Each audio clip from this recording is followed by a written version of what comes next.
So, Mark, you started in insurance defense and big law, I believe, and I think a lot of attorneys they choose that path for a variety of reasons. Some think it's a safe path. Some think that that's the way where you can go and you make a lot of money. And so, I wonder when did it become clear to you that staying in that world wasn't the right path for you? It became clear pretty early on. I didn't act on it for a while, but all through law school, they preached to us big law, big law, big law. So that's all I knew. That's what I thought would be the measure point for my success if I made it to a top 100 law firm. So once I got there, I realized early on that might not be the career path for me. I remember during my first year of practicing, I was actually in the restroom because I guess I can say it now, it doesn't matter. But every now and then I would run and hide in the stall just to get a breath of fresh air. And I was in there and my partner came in and was at the urinal and another lawyer came in. He said, "Hey man, how's it going?" "Yeah, living the dream." "Yeah, 6 minutes at a time. God, our lives suck." And I'm sitting there listening to this. I'm like, wait a minute, you've been doing this all these years and you're talking about your life sucks. Ugh. So, I did that for like 5 years between big law and then I went down to a more regional insurance defense firm. And then I got out of there. Did it feel like a failure whenever you were like, okay, I chose this path and it just didn't work out? Did it feel like it was like it was something you failed at, or did you view it differently? No, I still saw it as a success because that was my goal to get there and I achieved that. But even worse than failure, I felt like I chose the wrong career. I did not want to be a lawyer. Being a lawyer is not for me. I wasted all this time, this money, this effort, and I'm telling people don't go to law school. I don't enjoy being a lawyer. But I didn't realize that I loved being a lawyer. I just didn't like the setting and that I was working in. It's amazing how things like that can happen. Because I remember I kind of felt that way about law school at some point until I took trial advocacy, and then everything kind of changed for me. It was like, okay, this is why I'm here. All this other crap is just nonsense. Is just crap. So, did you? So you were in the bathroom stall, right? And you had that moment. How much time went by from that moment to when you actually pulled the trigger and you got out of there? Okay, so that was towards the end of my first year. And I worked on the defense side for a little over 5 years. So it was about 3.5 years after that. That put it in my mind that this wasn't for me. And I didn't think, oh, I can go and be a plaintiff lawyer or injury lawyer, whatever. I didn't think about changing. I just thought that I screwed up and I don't need to be a lawyer. I was worried about, am I going to be one of those guys that's, when I get 40, 50 years old, I'm just looking back on my life upset and grumpy. But as I kept, progressing and sticking it out, because I learned a lot. I got a lot of great experience working in that setting. But about 3.5 years later, I'm like, okay, I've learned quite a bit. I've been doing this for was at that point it was like 4.5 years.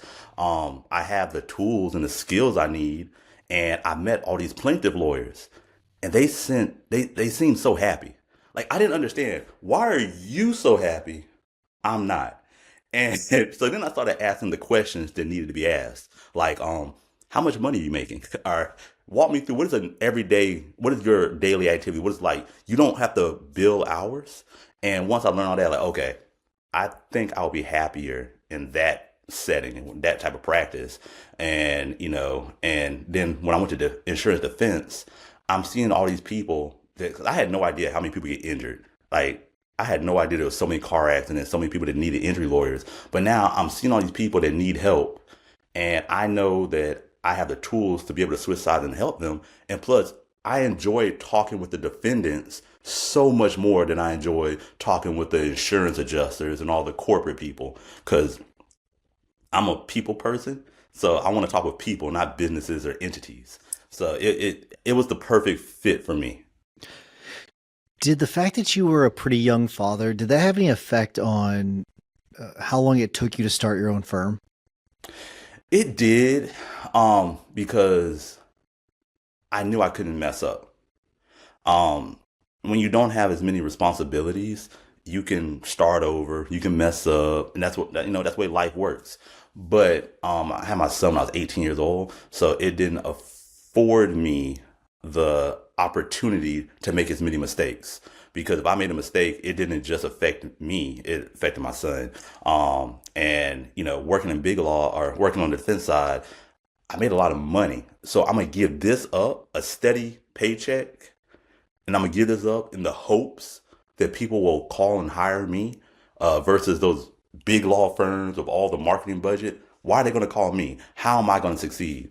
But I felt like I could do it, so I just stepped out on faith, and it worked out, thankfully. Yeah, it definitely takes a lot of faith, a lot of courage to give up those golden handcuffs and go out and start something like especially like a personal injury firm, because you unless you start with a bunch of cases already, you are in the negative for several months before unless you get lucky and a wrongful death case walks in through the door and you settle it right away. Like you're in the negative. So how did that affect your decision making to open up a personal injury firm? Um, that's a great question. I'm gonna answer your question, and I'm gonna come back and talk about that wrongful death case that walks in the door. But I I didn't want to open up a personal injury law firm. Once I made the decision, I started putting feelers out, trying to find other law firms that I could go work for. I never wanted to operate my own law firm.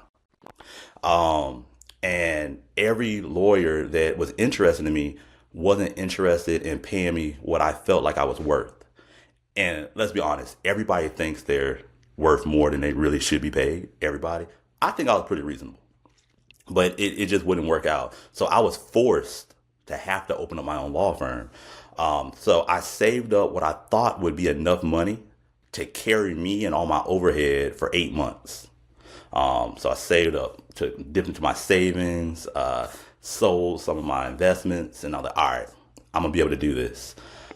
I got to month 6, which was January 1st. So going into the 7th month, I had no money to pay rent. I had no money left.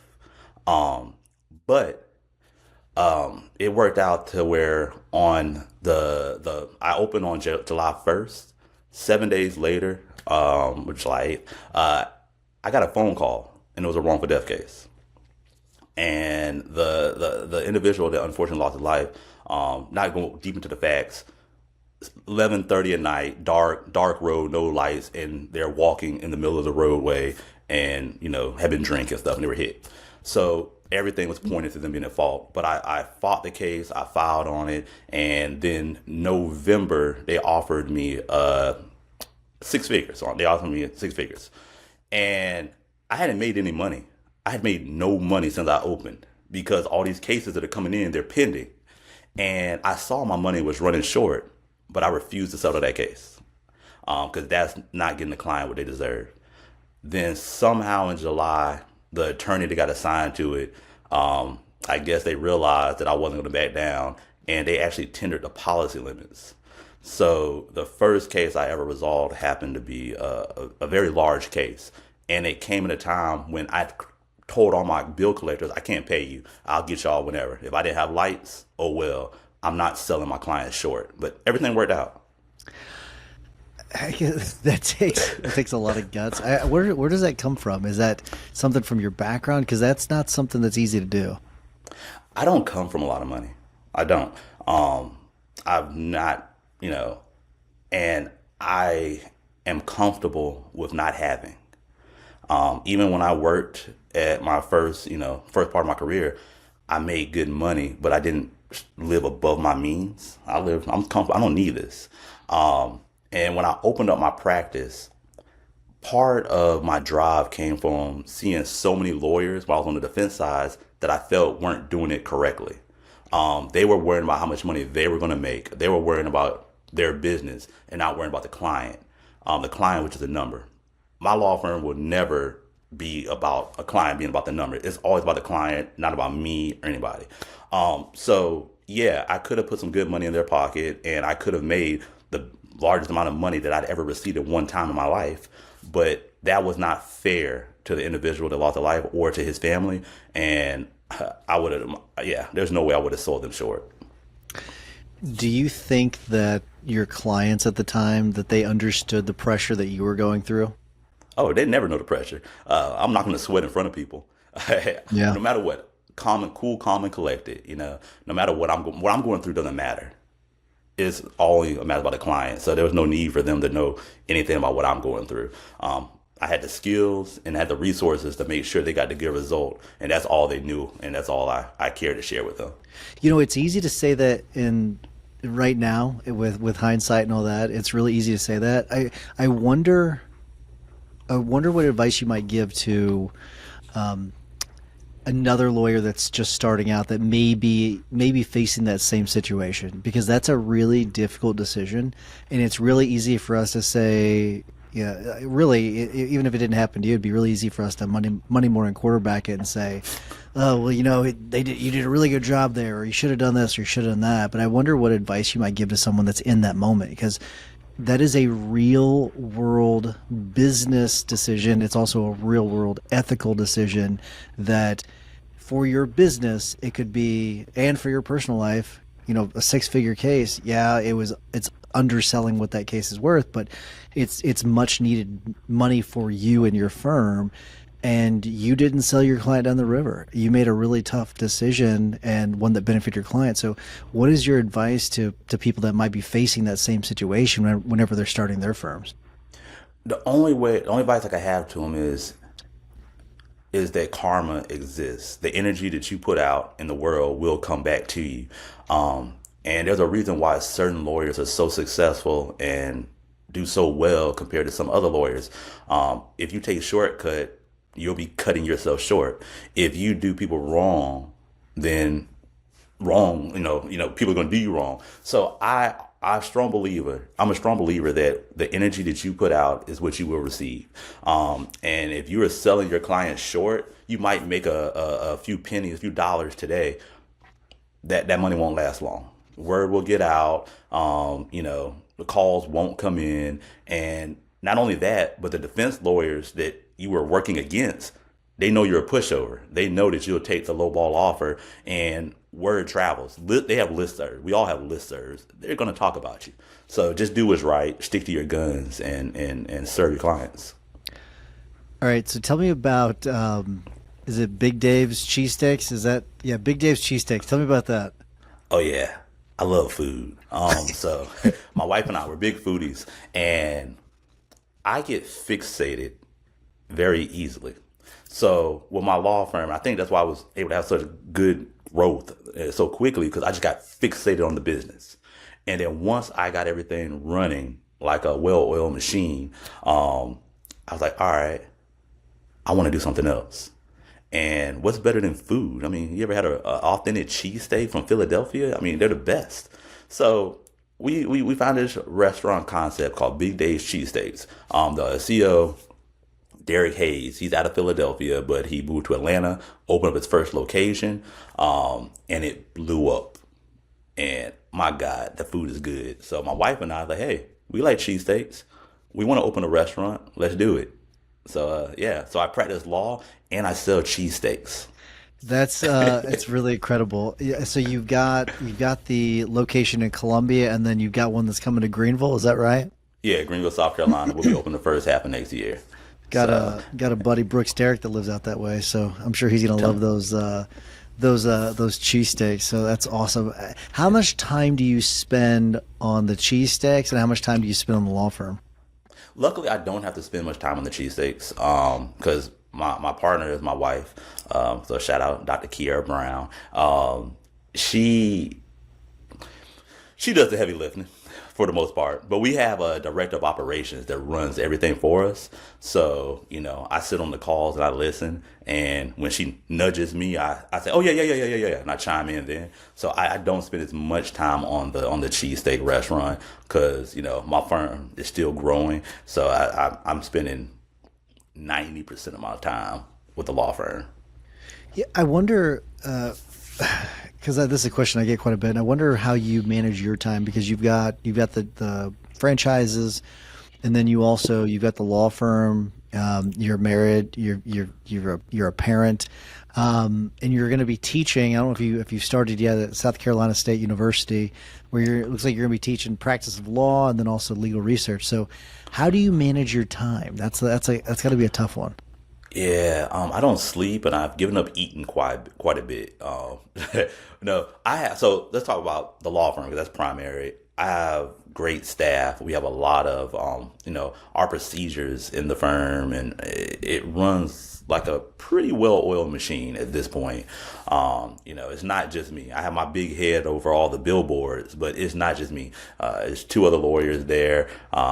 We have all the support staff. I think it's probably about 15 people at this point. So yeah, I have a lot of help. The restaurant, my wife and the director of operation in each of our locations had the general manager there. So it's, not much from me. And the teaching is a 1 day a week gig. I have not started yet. We're getting my lesson plan and all of that stuff worked out. And I should be starting in the fall of next year. So it's going to be interesting when the teaching aspect starts. But right now, yeah, life's great. At what point did you add the billboards, and what things did you consider whenever you decided to go that route? So you have to market. New lawyers, there's some lawyers say, "Oh, I don't do billboards, I don't market." That's because they've already been out and built a name for themselves through somebody else's law firm or somewhere or another.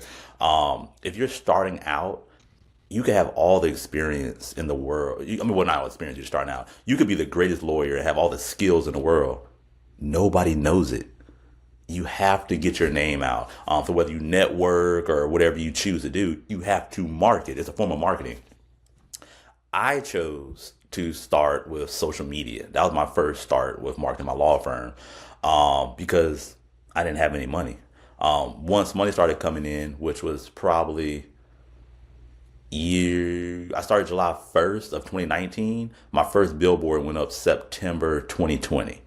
One billboard went up in Sumter, South Carolina, my hometown. Drove down the street, saw it, put over the side of the street so I could get out and take a picture. And it worked. One. And then when more cases start coming out, you just keep adding on. And now people ask me, how many billboards do you have? And I don't know. Once we got above 50, I quit counting. I love that during a time, so September 2020, that's whenever people were pulling all their money out of marketing. They were starting to hoard all their money because they were afraid about what the future was. You put the gas pedal down, and that had to have been a risky, or it was definitely a risky decision, but it had to have been a scary decision to make. It wasn't scary because you said a key word there. A lot of people were afraid. They were afraid to lose what they already had. Mm-hmm. Man, I didn't have anything. I'm new to this. You know what I'm saying? So I've not had anything before. It's like whatever. So I'm about to just save my little bit of money. Nah, let's throw it at it. Let's do this. I did all the other law firms because I wasn't fortunate enough to, like the PPP loans and all that stuff. You had to have salary people for so. I didn't have any of that because I started, in 2019. I wasn't even on salary my first year. So I didn't get any government assistance, any help. I took the money that I worked for, never took out a loan from a bank or anything. I used my money to build my law firm, and I put it all towards, marketing and my firm. You got to bet on yourself. If you don't believe in yourself enough to bet on yourself, why are you opening up a business? Did you start the social media marketing before exiting your prior firm, or when did you start that? Because you started to get cases pretty quickly. So how did that work? I started it So I took 1 month off from the time I left the insurance defense firm to the time I opened my door. I think I left the firm the first few days of June 2019. And I started making posts just about, my desire to help people and feeling conflicted because I'm on the defense side. I started setting up the picture. And then July 1st, when I opened that morning at 9 a.m., I put out a post introducing my law firm and reintroducing myself and talk about what all I've done in the last 5 or so years and the reason why of my law firm. And I said, the number one way that you can support me in this endeavor is to share this post. and they had over 400 shares, and my Nice. phone started ringing that week. So the going from an insurance defense mindset to the plaintiff side that's not easy for people to do. So how are you able to make that mindset shift? Are you talking about more so on how to evaluate cases and handle Yes, them, or exactly. Yes. um I was very selective of the cases I signed up and brought in, because in my mind, oh, the plaintiff's not telling the truth. Like, cause I didn't know it, but they instilled that in my brain. Like Yes. working on the defense side. And I didn't, it took me several months to realize it. I'm like, wait a minute. But I think the case that really proved it to me was that one case that I mentioned where the gentleman lost his life, because all the facts showed that it wasn't the driver's fault. It wasn't the car's fault. And I think I mentioned he was walking the road. It was a automobile versus pedestrian. But when I met his mother, I was so hurt, and I felt her emotions, and I didn't care. It wasn't about right or wrong. It was about helping this woman. And I didn't care. I was going to do anything I could to help this woman. And then once that case resolved, I was like, wait a minute, maybe I'm not looking at these cases right. They're, you know, I don't have to be as defense minded with each of these cases. And it took a while to shift my brain. I think that really it took probably a good 3 years before a complete shift. Do you think that putting up billboards puts a target on your back? And if so, I guess what are your thoughts on that? I think it does. I think anything you do puts a target on you. Um, Billboards are going to put targets on you in two ways: billboards and TV commercials. Um, there are always going to be other lawyers that talk down on billboard lawyers, um, or talk down on lawyers that have TV commercials. I crack jokes on billboard lawyers too. I'm a billboard lawyer. I don't care.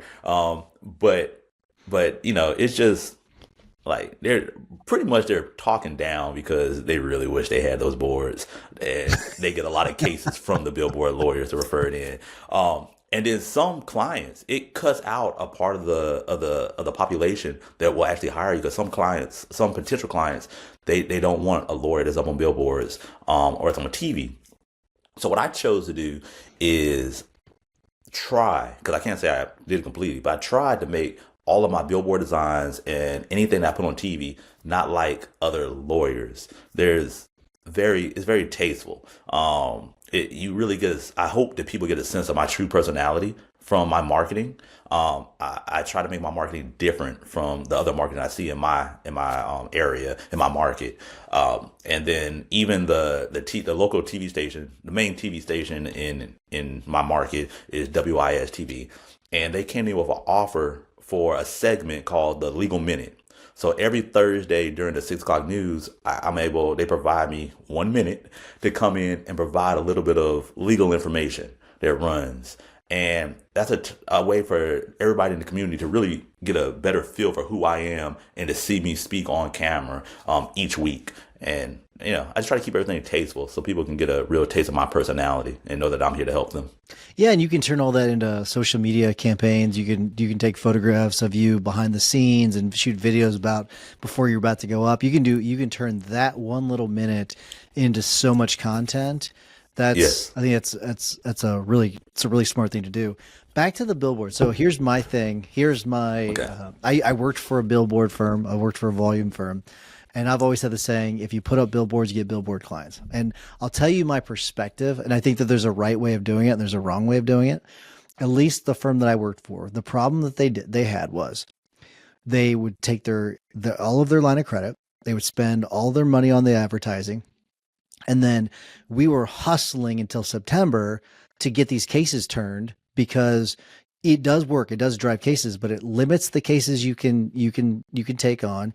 You're limited to very specific subset of premises cases that you can take on, because those take longer generally. You have to take the easy car crash cases. If it's complicated, you're probably not going to take on a complicated car crash case. You're probably going to refer those things out. So it limits the cases you can take. You're very cookie cutter, and you're just I think it does force you to be in a position like we were talking about before, where you're trying to turn the cases so that you don't, and you could put yourself in a tough business decision. Okay, am I going to turn this case, or do I need to settle that case so I can pay off my line of credit? Like that kind of a thing. So it can really put some of these firms, these volume firms, in a really tough crunch if they're not turning the cases fast enough. So that's really my only thing against it. If you can put them up, and if you have an entire campaign around it, like you have, right? Because another mistake that I see people make is they'll put up a couple billboards, and that's That it. And they're doesn't like, well, I'm work. not getting any results. Yeah, no shit, you're not getting results because you have no campaign. You don't have a Yeah, radio campaign attached to it, or a TV campaign, or you're not going on TV for a minute to talk about it. You don't have a social media campaign surrounded it. It's got to be part of an overarching campaign. You can't just throw up a couple billboards. So it sounds like you're probably doing it the right way. So I do tease billboard lawyers sometimes because I used to be one. I used to work for that firm, so I guess I would technically be one at that point. So that's my only poo pooing of it. yeah, So I don't. Here's what I don't want listeners to be like. Well, you didn't say anything about the billboard lawyer when you came on. So I kind of joke about it too, but I do think that there is a right way of doing it. I think that it sounds like you probably are doing it the right way. And I can tell you your heart is in the right position, right in the right spot.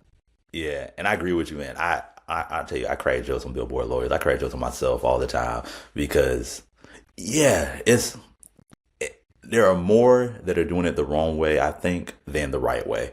And those who are doing it the right way, they know they're doing it the right way, and vice versa. Yeah, and I mean, there's a reason why Morgan & Morgan's doing it, right? Morgan & Morgan has a whole, it's a part of an entire campaign, and here's the and part of it too. Uh-huh. They can litigate the files. They've got the Keith Yes. Mitnicks of the world where they can litigate the files.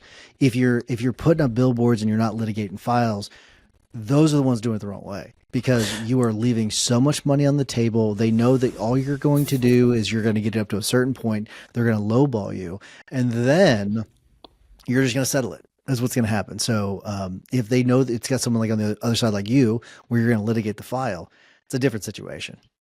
Yeah, yeah. And it's funny you brought up the Morgan Morgan. They just came into my market this year, and it's been an interesting experience.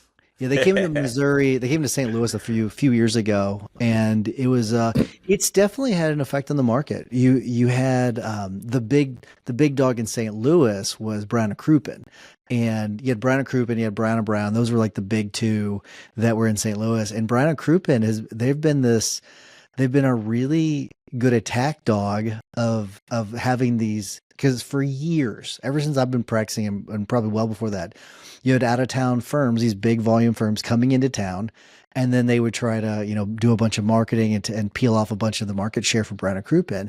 And Brown and Crouppen would go on TV and run these ads that would be something like, um, you know, we don't care if you don't hire us, but we want you to hire a St. Louis firm, a local firm. And it was effective. It was really, really effective.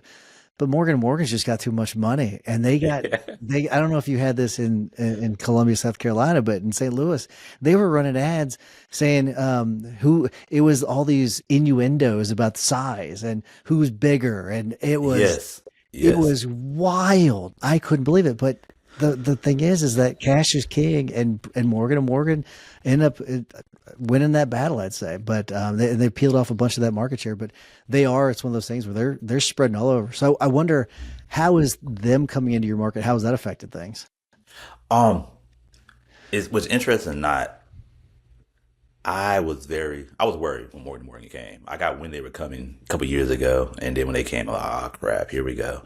But I haven't, I haven't done much different since they got here, and this has been the growth this year has been crazy. So it's almost like they're coming here and they're teaching everybody in the market, you need to hire a lawyer, you need to make a claim, and they're like, Morgan Morgan's right. Let's call Marc Brown. So I mean, I'm cool with it. Yeah, it's been. I was worried, but it's been good so far. Yeah, their whole strategy in coming into a market is really interesting because, and I don't know how it worked with you, but they came in, they bought a firm, an established firm in St. Louis, an attorney that's pretty well respected in St. Louis, and kind of took over that office, and then they had people that would go out all over the state and they would just drop into our office. Hey, we want to set up a referral relationship, and they would drop off tins of popcorn and food. And it was an interesting thing that they would do. I wonder if they did something similar for you all. They did not buy out another law firm. They started first with bringing the popcorn and the folders and just give us your bad cases you don't want, the small cases. We'll just do it. And I hope, I know there's some lawyers around it that fell for it, because pretty much what they're doing is giving them a plug into your connections. They're adding people to retarget marketing to, and they're making a name for themselves in the community. So you help feed the machine, which I respect it anyway. And because even Morgan, I love it. I mean, I respect that firm. He's done an amazing job building that firm. I respect it. I try to learn from them. But Well, you know that they were like legit whenever you see them on, like, they're running ads on podcast interviews, like in like the biggest podcast in the world. Like, so that's how big Morgan & Morgan is, right? They're not some just regional injury firm. They are a global brand, which is what's really fascinating. yeah, it fascinating is the word. But Yeah. but yeah, so they got the networks, and then they opened up a small satellite shop here with one lawyer, and they've been steadily building from there. Gotcha. That's interesting because I've heard. I guess it's a few different ways I've heard them doing it. I guess that's one of Yeah. them. But I have heard at least that the main way that they've been doing it is they've been essentially taking over a firm, which to me sounds like a really really expensive thing to do. Is actually buying a firm instead of just putting in one lawyer and running all the cases through like some central location. That's basically what they were doing in some of these other ones. But I wonder if when you started, if you kind of think back, have things gone as well as you expected them to? Way better. I I could have never imagined how things have gone. I don't even understand how they've gone this well. But nah, this was my wildest dreams, and again, that's why I'm able to say, if you just do right by people and put the blessings and the karma out, it comes back to you tenfold. You know, I'm just a little kid from country behind city, Sumter, South Carolina. And then I can't remember, it was my fourth or my fifth year. It was my fifth year. There's a company called Inc. 5000 where they rate like the fastest growing companies in the country, and my firm was actually ranked on there because of growth related to revenue. And I never could have been imagined to be named on a list like that before and listed so highly on it. I actually, while we was talking, I had to pull it up to see where it was on it. Out of the 5,000 companies that were on the list, I was number 670. And between 2022 and 2024, my law firm had 701% growth in revenue. So it's just like, and then every year it's just been, I don't know. I just do right by people and it'll come back to you. That's the only thing I can preach. Yeah, well, that's good advice. I'm going to read this quote to you from Gary Vaynerchuk and get your thoughts on it. He says, "You have to understand your own personal DNA. Do not do things because I do them or Steve Jobs or Mark Cuban tried it. You need to know your personal brand and stay true to it." Can you speak to that? Yeah. No, like once you learn who you are, learn your capabilities, learn what makes you happy and what you can offer to the world, if you know that, whatever business you're in, like when you're selling cheesesteaks, practicing law, selling cars, you're going to be successful. But you have to truly know as you and be true to yourself. There's so many other lawyers that do things on social media that I can copy, and I can be funnier. Maybe I can make my video funnier than this one. I get more clicks than this one, but that's not my personality. I'm not being true to myself. It's like and this is probably a little bit too much information, but I have a tattoo that says, "Am I cool yet?" And when I went to get it, I told him I want him to tattoo it like a little 5-year-old that's laying down watching cartoons with a crayon, right, like that. Because so many people, myself included, as you're growing up, you want to be cool, you want to fit in, you want to be liked, you want all this. But nah, You don't need to be cool. Be yourself. Just be yourself. Being different is cool. And as long as you're true to yourself, you'll succeed. And if you don't succeed, at least you'll still be happy. I'm so glad I asked you that question now because that is such a cool story. It's a really nice reminder too. That's so cool. I am curious. When you do your marketing, do you include things about like the cheesesteaks and all that? Like, how much of your personal life do you include in your marketing? Um, I don't include. I keep the marketing for the cheesesteaks and the law firm completely separate. The only time that they're not they're together, but sometimes they're beside themselves. So a lot of all right, let me back up. So, all business and law firms, they sponsor stuff in their community and give away turkeys, all that stuff. Well, my firm, I'm actually ingrained with so many different entities in my community that I'm naturally a part of everything. So people get tired of hearing my name and seeing me outside because I'm literally there. It's not just my law firm, they're going to see me. And so I'm a part of everything. And since I'm a part of everything, people just go ahead and put Marc Brown Law Firm on it. And then they'll put Big Dave's cheesesteaks on it also. So it's, just the relationships I've built up and, all the people that I help, whether through the law firm or personal life, I just, make friends, build relationships. And that's how the cheesesteak and the law firm get marketed together. But I try not to do cross marketing myself. So you're that guy in Columbia, South Carolina that, you're driving down Main Street and someone's like, "Hey, that's Marc Brown. Do you know he also has a cheesesteak store? Like it's, what I mean? Like he's an injury firm and he's got like a cheesesteak restaurant. Like you're that guy." Yeah, it was cool at first, but now every time I'm out, like if I'm out on dinner, people are coming up and, so I'm at the bar buying shots for people. What I like to do, because whenever concerts come to town, I'm usually a sponsor. So I just get a bunch of tickets and I'll go to bars, and if I have good service or a server, like, "Hey, you heard about the Cardi B concert coming? You want a couple tickets? Here you go." And I'm just, just out with people. So I have a whole section and there'll be all these people in my section and nobody knows each other. They're just people I met out, like, "Hey, let's have fun." That's awesome. So yeah. So one of the goals I think that like every business should really have is always just delivering more value than what the customer or the client is expecting. And I wonder, I do think it can be difficult whenever you're spending, like getting the formula right whenever it comes to spending enough money on marketing to generate leads, but not so much that's going to take away from the back end of the ability to provide service. So how do you balance that to make sure that you are delivering more value than what people are paying you? Growth. I'm a strong believer that it's okay if you get too much on your plate. Buy another plate. So when we grow, once my paralegals are average, we let's say cases come in, I assign staff to them. Once everybody's plate's filled up, it's time to hire more staff. Let's hire. Just keep growing it up.